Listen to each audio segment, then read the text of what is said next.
creatives. Na-na! Week 1 is here! It is Tuesday of week 1. I'm Brianna with the Music Therapy Marketplace, and I'm here to talk about your workbook and to see how you're doing, because workbook and doing are kind of related. So, I recorded this video once already, and it was 16 minutes long, and ain't nobody got time for 16 minutes of workbook talk. So, most importantly, I want to know how you're doing. Are you hitting any roadblocks with your workbook? Are you discovering new things about yourself with the workbook? I am going to post this video on Facebook and in our group, so please drop a comment in the comments section and let me know how you're doing. If you have any questions, if you're stumped, Facebook, let me know. If you feel uncomfortable posting about it on Facebook, here's my email address. Hopefully it's in these fingers so that I look really cool and like I did this on purpose, which hopefully it will seem that way. Wouldn't that be awesome? Send me an email so that I know how you're doing, or I can help support you throughout the process of answering the questions in chapter 1 of the workbook. Last time we didn't have a workbook. Last time the challenge was only a week. This time, version 2.0, I wanted it to be more significant. I wanted it to be something that lasted for you over the course of a year, over the course of 6 months, over the course of 5 weeks. I didn't want it to just kind of be like a fly-by-night experience and then you were done. I wanted it to be something that offered more to you than just a glimpse for a week. Because 1 week is nice, but long term is better. Nicer, better. So anyway, let's go through this workbook. Super lickety split. If you have your workbook printed and you have it in front of you or near you or around you, then grab it and maybe we can look at it together. But I'm going to do it super quick because 16 minutes is just way too long. So the impetus behind the workbook was so that you could have multiple chapters for one representing each week, so you could have a very sequential progression from when you first started to when you're done, and you have some sort of stable creative process, daily intentional creative practice that you have started for yourself. And before we start into answering these questions, if you are looking at my face thinking, she doesn't know me, she doesn't know, I don't have any extra minutes, I don't even have extra minutes to go to the bathroom, then on this page of the first list of things, on this second, on part 2, list of things, I want you to put somewhere on here that one of the experiences you want to have or the time you want needs to be equivalent to however long it takes you to go to the bathroom, or fill up your water bottle, or do some yoga stretches, right? Because all of those things, not all of those things can be considered. Maybe they are considered creative. I don't know. That's entirely up to you. But they're important. So they deserve a place somewhere in this workbook. So that can be your intentional act, right? I put intentional creative act because that's my philosophy. That's the philosophy of the marketplace. That's the philosophy of the daily creative. It's that being intentionally creative, it looks a lot like self-care. And for a lot of you, it will be self-care. And for some of you, it will be different than self-care. But being intentionally creative means that you're caring for yourself in a way that allows you to develop a deeper relationship with your own creative identity, or how you view yourself as a creative person. Maybe you have a creative job. Maybe the job you have, you don't consider creative. Either side of those coins means that you in some way are having a relationship with your creative self, positive or negative. And the whole purpose of the Daily Creative is to help you have a relationship with your creative identity, with your creative self, that not only serves the creative self, but also serves the real-time, real life, having gone to the bathroom, need to eat lunch self. I'm really super tired, have to write all of my notes self. Have a screaming child who really, really just wants to snuggle with his mom, but mom has to make dinner self. Right? Have to coach soccer, self. All of those things are really important and really real. So that's why we have a workbook. That's why the Daily Creative exists. I don't want to get too serious on you.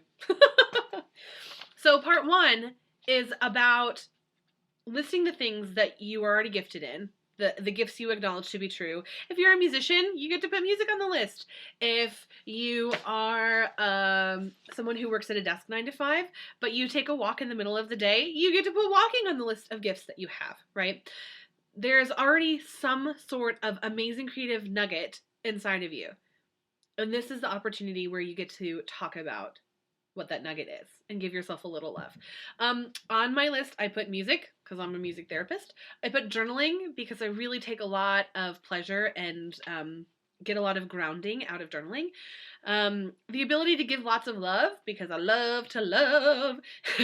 And dreaming big. Dreaming big is on my list because dreaming big is something that helps me, I don't know, like birth new ideas, helps me feel like, yes, I am fulfilling my purpose. And then I made a list of things that I would like to do, experiences I would like to have, like maybe I want to raise a few sheep. Maybe I want to grow a medicinal garden. I'd like to take up oil painting. Anything that you want to try, right? This is the opportunity for you to dream big, for you to put in question marks and scribble stuff out and try on new hats, right? We're trying on expressive mediums so that you can find out a little bit more about what you like and what you don't like. You don't know what you don't like or what you do like until you've done it, right?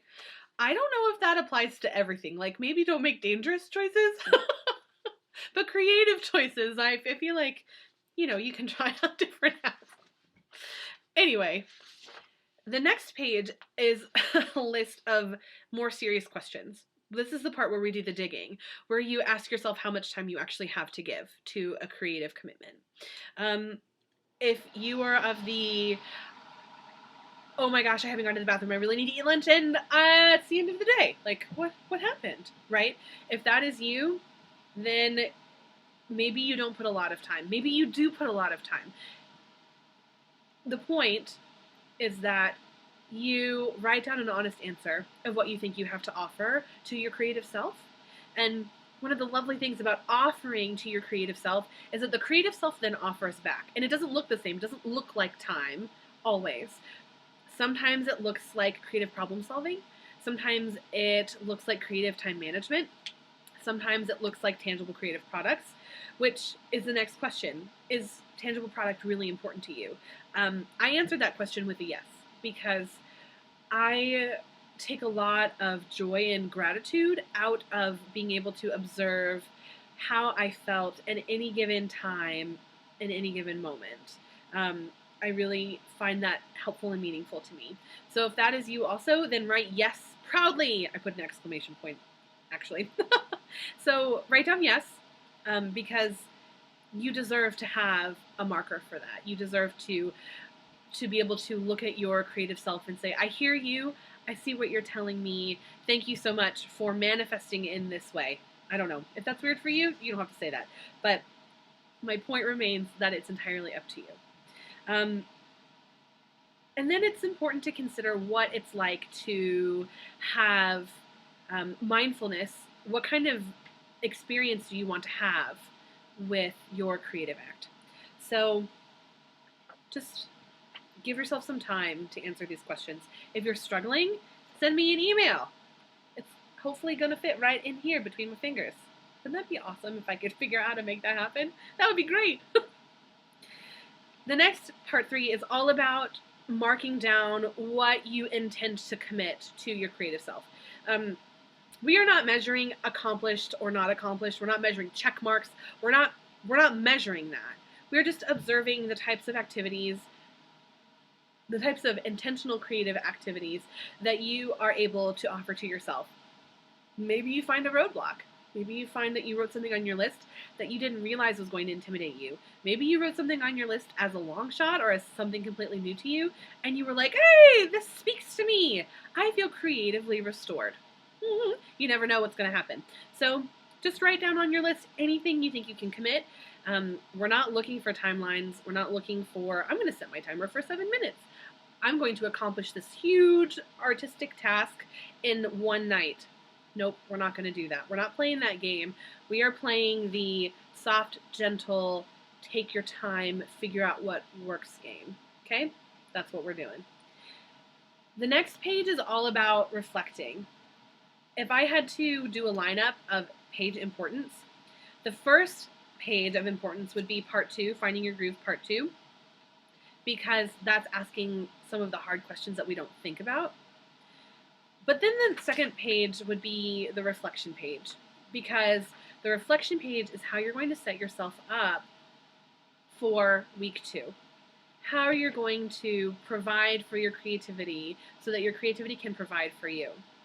Setting up that scaffolding, right? That extra support, that intentionality. So you have support and intentionality that are riding hand in hand here. And when you do your reflection page, when you do any of this work, quite honestly, then intentionality becomes something that lies in our conscious more often. It becomes something that we're prepared to accept, something that we're prepared to consider. And I don't know about how you create, but when I'm like, I want to try this new recipe, it's going to be amazing. Because in my mind, that's what I sound like.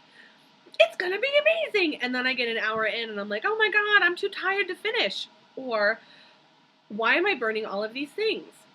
Well, because I didn't set myself up to be successful with my intentionality. I just hopped on Pinterest and I printed off the stuff, or I went on the internet and I found whatever it was I thought I needed, right? No intention. And then I just jumped right in. But by doing your reflection page, you're actually avoiding that. You don't have to burn any fish. You don't have to have paint dripping all over the floor. Okay, I've done both of those things. You're actually setting yourself up for success and for mindful success. So anyway, we're still short of 16 minutes, but not by much.